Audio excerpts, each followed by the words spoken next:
Tanpa diketahui banyak orang Indonesia, Aceh di masa lalu terus memberikan banyak sekali sumbangsihnya. Apa yang mereka lakukan benar-benar berpengaruh bagi bangsa. Sehingga, sama seperti yang sudah diungkapkan sebelumnya, tanpa Aceh, Indonesia mungkin masih terlunta-lunta dalam keterpurukan. Kita tidak boleh lupa akan sejarah. Tidak juga sombong dengan tidak mengakui peran saudara senegara lain yang memang sangat nyata. Jadi, hal-hal besar apa saja yang sudah dilakukan oleh rakyat Aceh terhadap negara ini? Berikut informasinya. 1. Aceh jadi donatur Indonesia di masa perjuangan. Mungkin tidak banyak yang tahu kalau sebenarnya ketika Belanda dan Jepang menjajah Indonesia, Aceh selalu dalam kondisi merdeka. Ya, rakyat Aceh berjuang gigih sehingga penjajahan tidak sampai kepada tanah mereka. Alhasil, orang-orang Aceh makmur secara ekonomi karena tidak terjerat sistem kolonial. Sebenarnya mereka bisa memilih untuk tidak peduli. Namun, terlahir di tanah Indonesia, orang-orang Aceh merasa punya kewajiban moral untuk membantu saudara sebangsa. Akhirnya mengalirlah bantuan-bantuan dana dari orang-orang Aceh kepada Indonesia. Bantuan ini pun dipakai untuk operasional pemerintah Indonesia. Salah satunya untuk membiayai Haji Agus Salim agar bisa mengikuti konferensi Asia di New Delhi. Tanpa bantuan ini, perjuangan Indonesia untuk mendapatkan kemerdekaan makin susah. 2.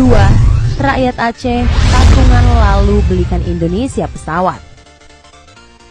Secara teori Indonesia memang kaya, tapi di masa perjuangan mengelola sumber daya alam nyaris jadi hal yang tidak mungkin dilakukan.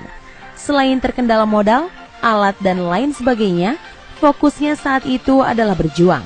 Lalu, kemana Indonesia mencari bantuan yang bisa instan dan langsung? Ya Aceh. Aceh seakan menjadi donatur tetapnya Indonesia.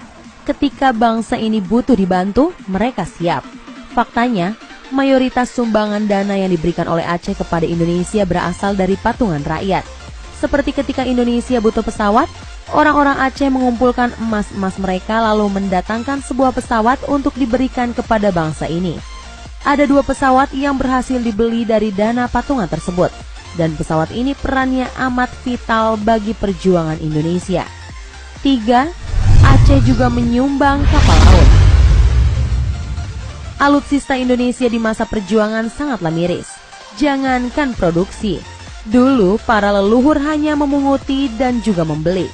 Walaupun membeli bukanlah pilihan mudah mengingat ekonomi Indonesia tidak bagus, lagi-lagi Aceh memberikan bantuan untuk Indonesia. Kali ini berupa kapal laut dengan kode PPB-58LB. Kapal ini pun pengaruhnya sangat besar bagi bangsa. Dulu, ia dikemudikan oleh seorang laksamana muda bernama John Lee. Di tangannya, kapal ini berguna banyak, terutama perannya dalam mendistribusikan senjata-senjata.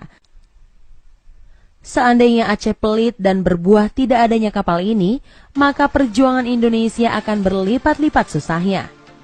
4. Peran penting radio Rimba Raya. Dulu, media untuk menyebarkan semangat perjuangan sangat terbatas. Lewat tulisan-tulisan juga sama sekali susah, lantaran distribusinya pasti diawasi penjajah serta tulisannya akan banyak dipelintir. Radio jadi satu-satunya alat orang-orang dulu untuk saling berbagi kabar perjuangan. Meskipun demikian, tak banyak radio yang berdiri dan kemudian melakukan siaran berharga itu.